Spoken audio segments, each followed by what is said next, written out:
আমরা আরম্ভ করি কিন্তু শেষ করি না, আড়ম্বর করি কিন্তু কাজ করি না, যাহা অনুষ্ঠান করি তাহা বিশ্বাস করি না, যাহা বিশ্বাস করি তাহা পালন করি না।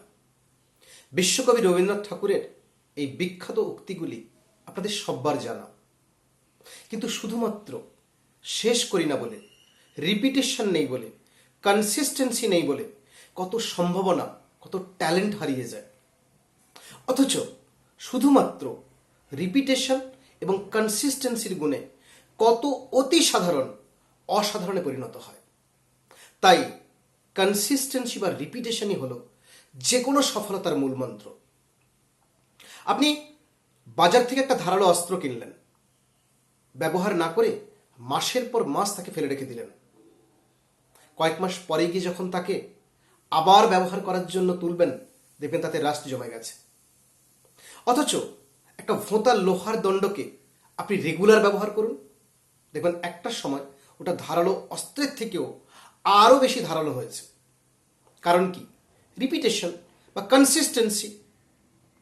এই রিপিটেশন বা কনসিস্টেন্সি আপনার জীবনে কি অভূতপূর্ব পরিবর্তন আনতে পারে তা আপনি বিশ্বাসই করতে পারেন না। একটা ছোট্ট গল্প বলি, তাহলে আপনি বুঝতে পারবেন।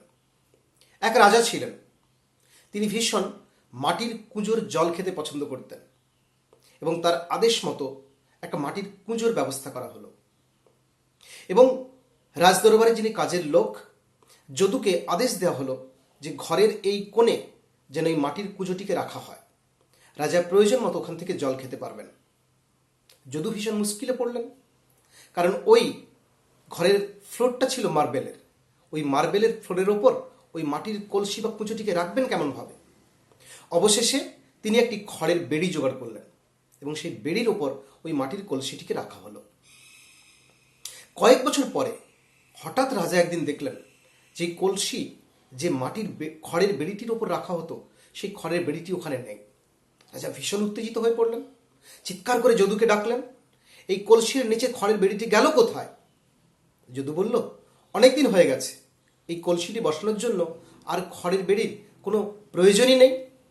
রাজা বললেন, কেন? যদু বলল, আপনি নিজের চোখে গিয়ে দেখুন না। রাজা গিয়ে দেখলেন যে ওই ফ্লোরের ওপর কলসিটি বসে আছে, অথচ খড়ের বেড়িটির কোনো প্রয়োজনই হয়নি।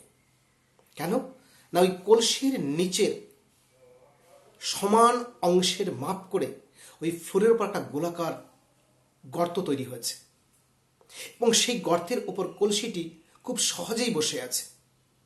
রাজা যদুকে জিজ্ঞেস করলেন, তুমি এটা করলে কিভাবে? যদু বলল, রাজামশাই, ওটা তো আমি করিনি। এই দিনের পর দিন, সপ্তাহের পর সপ্তাহ, মাসের পর মাস, বছরের পর বছর কলসি একই জায়গাতে বসার ফলে এই ফ্লোরের মার্বেলটা ক্ষয়ে ক্ষয়ে ক্ষয়ে ক্ষয়ে কলসির বসার উপযুক্ত একটা গোলাকার গর্তে পরিণত হয়েছে। রাজা অবাক হয়ে গেলেন। আচ্ছা, এই গল্প থেকে আপনি কি শিখলেন? সামান্য একটা মাটির পোড়া কলসি শুধুমাত্র প্রত্যেক দিন একই জায়গায় বসানো হয় বলে শক্ত একটা মার্বেল পাথরকেও ক্ষয়ে দিয়ে তার বসার উপযুক্ত একটা গর্ত তৈরি করে নিতে পারে। আচ্ছা, আমরা কি পারি না? আমাদের ট্যালেন্ট, আমাদের স্কিল, আমাদের নলেজ, আমাদের এক্সপার্টাইজ যদি প্রত্যেক দিন আমরা ব্যবহার করি, আমরাও সফলতার শীর্ষে পৌঁছব। এ বিশ্বাস আছে তো? এই ছোট্ট গল্প থেকে আপনি নিশ্চয়ই বুঝতে পেরেছেন যে জীবনের সফলতার সঠিক মূলমন্ত্র কী। নিশ্চিতভাবে সেটাকে কাজে লাগাবেন। Thank you so much.